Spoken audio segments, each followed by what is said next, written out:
Stefán Bono, umræðan í gangi, hvað hann að gera hérna á Íslandi? Já, bara eins og allir vita þá meitt hann sig alvarlega rétt áður en að samningurinn tók gildi í haust og staða hans persónulega var bara slæm, faðir, tveggja barna faðir og ég hafði í rauninni engin hús að venda, hann kannski ekki með sterkasta baklandi heim í Bandaríkjunum og okkur var bara orðið vel til vina, mér og honum og öðrum í klúbbnum. Þannig að við bara í rauninni sáum á honum og ákváðum að taka hann bara að okkur í vetur og í rauninni með að menn hlæja því eða gera grín að því hvernig sem þetta bara náungakærleikur og ekkert annað sem að veldu því að við höfum tekið hann að okkur. Hann hefur fengið gistingu, hann hefur fengið afnótt af bíl, hann hefur fengið mat og eitthvað af peningum og við höfum hjálpað honum með sjúkraferlið og hann brosir allan hringinn. Bataferlið á mjög góðri braut og hann virðist vera að ná sér, furðu hratt meira að segja, með hversu alvarlega þessi meiðsl voru.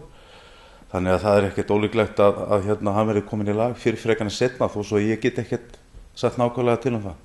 Þannig að það von í að hann spili jafnvel með Njarðvík á þessu tíma? Já, hann skráður í liðið, hann Njarðvíkingur, bara meiddur, hann bara á sjúkralista og auðvitað verður það ekki verra fyrir okkar litla klúbb sem búin að gera í rauninni mikið fyrir hann. Flestir klúbbar hefðu líklega sendt hann bara heim, ekki sinnt meiddur leikmanni utan samnings Bandaríkjamanni og í flestum tilfellum hefur verið svoleiðis að mér skilst í gegnum árin þegar svona mál hafa komið upp.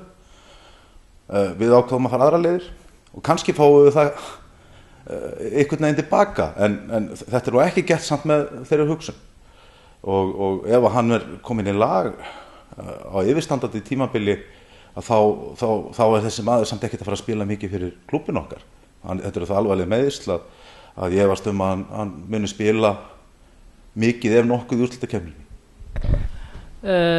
Hann að æfa með liðið, hann í kringum liðið, hann á leikjum að dribbla og skjóta og svona, þú veist, það eru svona ákveðin skilaboð hjá honum til stuðningsmanna að honum náttúrulega langi að spila og hann svona drífaði. Heldur þetta sé eitthvað trufla liðið jafnvel?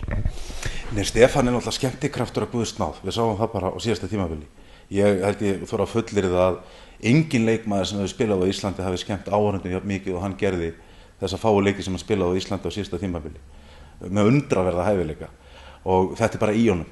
Hann eitt stórt bros og jákvæður og hvernig hann hefur staðið sig í gegnum bataferlið með ólíkindum, jákvæðurinn til fyrirmyndar og margir sem ættu taka hann sér til fyrirmyndar í þeim efnum, aldrei væl eða nokkur skapaða hlutur í þá áttina, sterkur. Hvað varðar strákan í liðinu? Þeir bara einmitt læra af því hvernig að takast á við mótlæti með að sjá hvernig hann fyrir gegnum ferlið. Og ég fullyrði að ungu strákarnir í liðinu, þeir allra yngstu sem eru framtíð okkar Njarðvíkinga, að þeir koma sterkari eftir samskipti við Stefán í vetur og þeir læra á hann. Hann stanslaust að tala við þá, hann að gefa þeim punkta, þessi maður hefur mikið vit á körfubolta og það ungi leikmenn í okkar liði sem nota góðs að því. Hversu langt Njarðvík að hugsa þetta? Ég veit þetta svona eins og þú orðaði svona hálfgerð vinagreiði en væntanlega eru Njarðvíkingar að hugsa jafnvel verður hann á næsta ári eða eru menn byrjar að hugsa jafnvel svo langt bara að sækjum ríkisborgararétt fyrir hann? Já, eins og þú og allir sem fylgjast með körfuboltanum vita þá hefur Njarðvík verið í vandræðum undir körfunni þangað til að Jeremy kom núna fyrir örfáum dögum síðan. Nú ef að reglan breytist ekkert með erlenda leikmenn að þá stöndum við frammi fyrir því vali hvort við höfum að halda Stefán eða hvort við höfum að taka stóra leikmenn inn og ég segi það hér og nú og ég held að skilji það allir menn sem hafa eitthvað vit á körfubolta að þetta sé mjög erfitt val. Í einu höndina segir maður Stefán hefur það mikla hæfileika, það er ekki hægt að sleppa honum en í hinu höndina segir það mjög erfitt að fara inn í jafn sterka deild og dóministildin orðin á þess að vera með sterka miðherja. Þannig að hvernig fer vorið hjá formönnum þegar kemur að fundarhöldum þessi mál, það má kannski segja eitthvað okkar ákvörðun þegar fram í sækir. En persónulega ég náttúrulega mjög spenntur fyrir honum og en svar mitt endurspeglar líka í leiðinni að það sem við erum búin að gera fyrir Stefán ekki eingöngu gert til þess að tryggja það að hann verði hjá okkur aldur og ævi. Þetta var bara rauninni náungakærleikur og menn með að hlæja því, menn með að gera grína því, en við gerum það ekki. Þannig að Njarðvíkir í raun og veru ekki með neitt fast í hendi að Stefán Bono verði hér á næsta ári?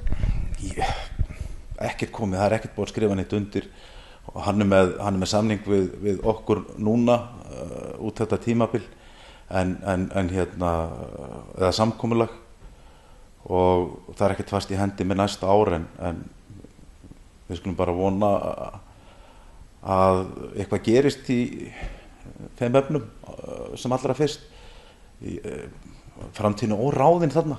Erfitt fyrir mig eins og allir skilja að segja eitthvað til það. Tíminn verður bara að leiða það í ljós.